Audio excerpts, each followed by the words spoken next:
Hi guys, it's Bryony. Welcome back to my channel. So today we're going to be talking about the ways in which you can best support your friends if they are becoming solo parents. Like with a lot of my videos, I am talking specifically about ways you can support solo or single parents in this video, and particularly single mums, but a lot of this advice applies to any new mum out there, regardless of whether they have a partner or not. So just take that on board when you're watching this video. A lot of the support that both solo and non-solo parents need is the same. It's often a little bit greater in the solo parents world, but that doesn't mean that parents who are part of a couple don't need support too, so just bear that in mind when you're watching this video. I'm also specifically aiming this video at ways you can support a solo parent in the first year, so when they have a baby, and I've decided to break it up into three main sections. We're going to start off by talking about ways you can help during the newborn stage, after 6 weeks, and after 3 months. I know that for a lot of people, when they're thinking about becoming a solo mum or a solo parent, they will raise that idea with their friends and their family, and quite often will get a supportive response from them, and they might get people saying, oh, this is so amazing, we're going to support you 100%, but then actually when they have the baby, a lot of that support doesn't materialise in terms of physical things, and I think there's a few reasons for that. The main one being that a lot of people, I think, unless you've become a parent, you don't understand this. I kind of knew this because I'd fostered before I had my son, so I was sort of aware of it happening, but when you have a child, you have two groups of friends from that point. You have your friends who have had children and friends who haven't yet had children or who don't want to have children. Or you potentially might be the first or the last of your friends to have children. But either way, what I'm about to say will make sense in all those circumstances. So if you are, say, somebody who's had children and you're in the middle of your friendship group, so some have children and some don't, you have this issue where you've got the friends who have children, they've got the experience of looking after children and they know what they're doing, but they have their own children, so they don't have the time or the energy to look after them. But then on the other hand, you've got friends who haven't had children yet and hopefully have a little bit more time and energy in order to help you out with looking after yours, but often don't have the experience or the confidence to look after children. There's a lot of people now, my mum herself included, I have to say, who have never changed a nappy before they had their own baby. If you go back several decades ago, that would have been unheard of. Like, you would just have been involved with the family, you would have been helping out with other children. Well, you would if you're a woman, because, you know, patriarchy. But that's not the case anymore. So you might have quite a few friends as a solo parent. I know myself. I have friends who have not had children who are very supportive of me going on this journey, but they don't know how to offer like practical support to me. Some of them do, but not all of them. And I thought this would be a really good video to make specifically for any of you out there who are supporting a friend who's made this decision, particularly if you don't have children of your own and you've never looked after children to any significant amount. This video is particularly aimed at you and giving some suggestions of ways that you could best support your friend who is having a baby. And maybe if you're a solo mum to be out there who's got friends that are really supportive of you and saying they want to help, maybe you could also send this video to them so that they've got some idea of practical things they could do as well. So without further ado, let's jump right on in. The newborn days. This is the biggest shock to the system, I think, when you have a baby, is when you've just given birth, whether you've had a vaginal birth or a C-section, you're recovering from that, you've got this tiny new human that you've got to learn how to look after, try to work out what needs they have. They're waking up very frequently, so you're very sleep deprived. This is a high need time for a new mum, and the support that you offer in this time can be invaluable, but the way that you do it is very important too. So my first tip for this section is check with the new mum if they're happy for you to turn up. Please don't just turn up unannounced. When you've got a newborn, everything is usually a chaos and you want some kind of warning that you're coming, so make sure that you first of all ask permission from the mum for you to come over, and also when you do so, offer to bring her something. Say, does she need a coffee? Does she need you to do a food shop? Is there anything that she needs extra of, extra nappies, extra wipes, etc.? Let her know that you're happy to bring those with you. There's almost always something you need in those early days, and coffee is almost always welcome, even if it's decaf. My second tip is, if you are visiting a new mum, bring food. Even if she doesn't request it, bring food. It is always welcome, and preferably food that is easy to either reheat or eat straight away. So if you're someone, for example, who's really into cooking and you've made this lovely homemade lasagna, make sure you actually bake it before you deliver it. Don't just like get it ready and say put it in the oven for half an hour. Trust me, even finding half an hour in those early days can be difficult, so you want it ready made. Props to the meal if it can be eaten holding a baby in one hand with a fork or a spoon in the other directly from the dish, because often that's the only chance you get to eat in those early days. So make sure it's already cooked, it just needs to be reheated, or it's something very simple that can be eaten straight away. But food is always welcome. There is no time to cook in the newborn days. It's very difficult, and also if you're sore and don't want to be standing up, just Just make their life easier, bring some food that they can eat very easily. And my third tip for the newborn stage is offer to do some practical help. So for example, you can offer to put a wash on for them, do the washing up, ask if the bathroom needs cleaning or something. Just be like, look, I'm your friend, you don't need to keep the house clean for me, I'm here to help. You sit on the sofa with your newborn and feed them. If they're breastfeeding in particular, they'll be breastfeeding a lot.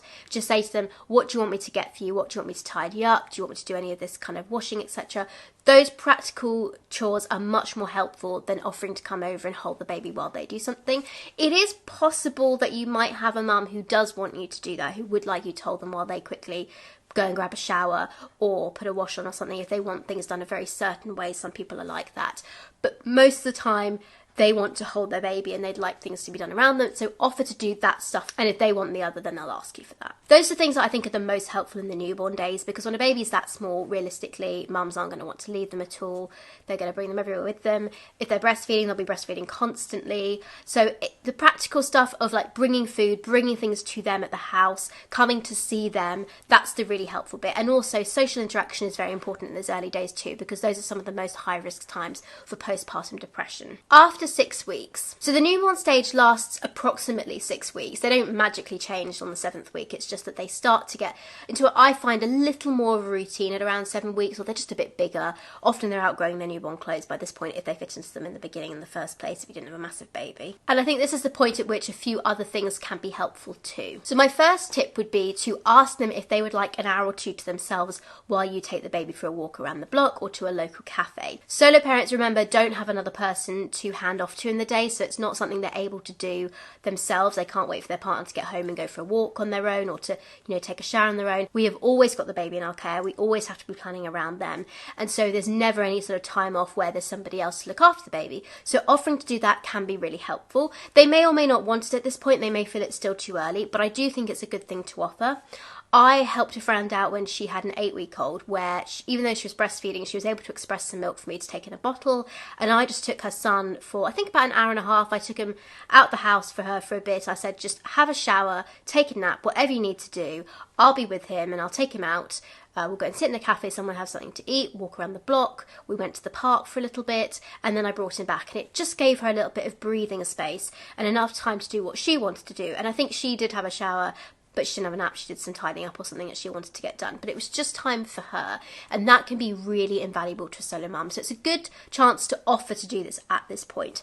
The other great thing about offering to take babies for a walk is that you don't really need any prior parenting experience to do this. It's actually quite easy. You just put them in the pushchair, push them off. If it's an hour, for example, most people can manage feeding them a bottle. It's unlikely they'll need a new nappy. But if they do, it's really not too difficult to change one. Probably get some practice in before you do this though. If you've gone to visit your friend earlier on, have a look at how they change nappy. As I said, it's not that difficult. But just taking the baby out for 1 to 2 hours can make a big difference.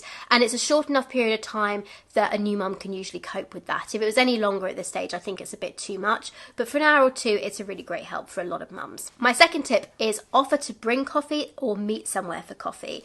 At this stage, mums are usually wanting to get out a bit more.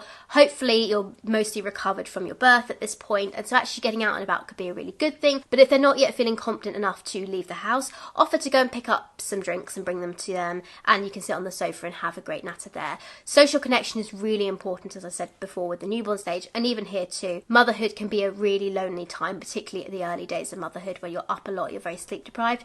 So making an effort to actually connect with your friends is really invaluable, and try and make it as easy for them as possible. If they do want to meet for coffee somewhere, just ask them if they've got anywhere that they would particularly like to go, that's easy for them to get to, easy for them to put the buggy in, and make an effort to get there. If it's okay for you to get anywhere, try and make it as easy for them as possible. And the third thing I'd recommend doing in this period, if you are not already experienced looking after children, this is a really good time to start to get to learn how to do some of the practical stuff like changing a nappy or feeding a bottle.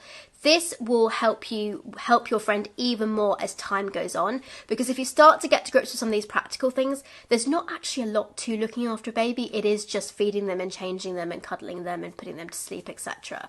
It's not complicated, it's just something that's quite repetitive. And so being able to give your friend a break by being able to take a child for a little bit, like I said earlier, with the walk, which is a great kind of introductory way to help your friend out. If you're not familiar with children, it's not difficult to do, but also learning how to do some of the practical stuff at this point too will mean you'll be able to help them even more further down the line. After 3 months. By around 3 months, babies have sort of settled into a rough routine. Might not be particularly strict on a schedule or anything, but they have like a rough sense of the times they like to nap and the times that they don't, or if they're prepared to nap in a pushchair, they prefer to nap in a carrier. These are the sort of things that you know by the time a baby is 3 months. And it's a really good time to be able to start offering a bit more support in terms of physical help to a new mother, because she's likely to be feeling a bit more confident by this time. So the first thing on my list is offer to take the child for around a 3 to 4 hour block to give the mum a break. 3 to 4 hours is critical here, because in the early days where you offer to take them for 1 to 2 hours just on a walk to give mum a little bit of a break so she could have a shower or do whatever she wanted for herself, actually when babies get a bit bigger, 1 to 2 hours really isn't that much time. And when it comes to wanting to get things done, like by the time you've done the washing up or you've done the cleaning or whatever it is what you want to do, your time's pretty much up and there's no time to decompress. So at least 3 hours is a good chunk to offer for this if you can.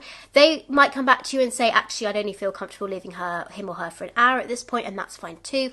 But offering a larger chunk of time actually really does give that mum a proper bit of a break from parenting, and that's something that can be really crucial at this point, particularly if your solo mum friend doesn't have any good support network around her other than yourselves. This is also why I said that after 6 weeks it's a good idea to start learning how to do some practical baby stuff like changing nappies and making bottles, etc. If you're not yet feeling that confident with it though, but you really want to be able to support your friend, then something I would suggest doing is saying to her, hey, I'd love to be able to offer to take your baby for a couple of hours for you so you can have some time off, but I think I need to kind of get to know your routine and how you look after them a bit better first, so how about I come over for an afternoon at some point and I can do all the stuff, you know, change the nappy with you watching, give them a bottle with you supervising, so that you can see if I'm doing it right, and also I can play with them for a bit while you go off and, you know, have a nap or take a shower, do whatever it is you want as well, so that they still get a bit of a break, but it's also a good opportunity for you to kind of learn how to do some of the basic bits of baby care. And you could also ease into this too. You could offer to do 2 hours at first and then see if you're okay with that. You can offer a 3rd hour.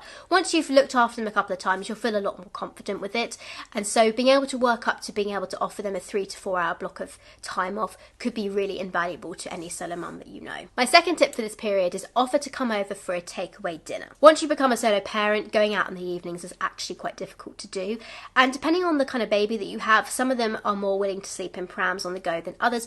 My son Oren categorically would not do this. He needed to be in his cot and he needed to be asleep by 6 o'clock. He's always been a baby like that, but equally I've got friends who have babies that will only co-sleep and they don't get to bed till 10 p.m. But for a lot of solo parents, the evenings can be quite a lonely time, because particularly once the babies start going to bed at a sort of rough bedtime, they then have the evenings to themselves, which on the one hand is lovely because you get all this time to yourself and you get some freedom where you're not being touched all the time, but on the other hand it can be really nice to talk to someone occasionally. And so offering to come over for dinner means that they can then have your company, you can see your friend, and if the baby's gone to bed you can see them without the baby, but if they're still up for a bit, usually they're quite happily playing or like lying on a play mat at this point too. So it means you get some quality time together, and also bringing a takeaway or bringing a meal that you've cooked is a great way to help them out as well. And I've found that it's been a really lovely way that I've connected with quite a few of my friends. It saves me money on having to pay for a babysitter or ask my parents if they'll look after him, and just gives me something to look forward to in the evening as well. And finally, my third tip for this section is think up activities that you can do together that the baby can come along to as well. Quite a lot of people I know who've become solo parents have friends that they really want to see, and their friends are also really keen to see them, and they're like, oh, you know, let me know when you've got a baby free moment and we can go and do this or go and do this. And honestly, like, there's just rarely ever a baby free moment in that first year of their life. Thinking up activities that you could actually do together where the baby could come along to. So for example, if you've got a nice kind of garden area where you live or somewhere that you can drive to, maybe offer to meet there and they can walk around with the baby in the pushchair and you can have a chat, stop for coffee, etc.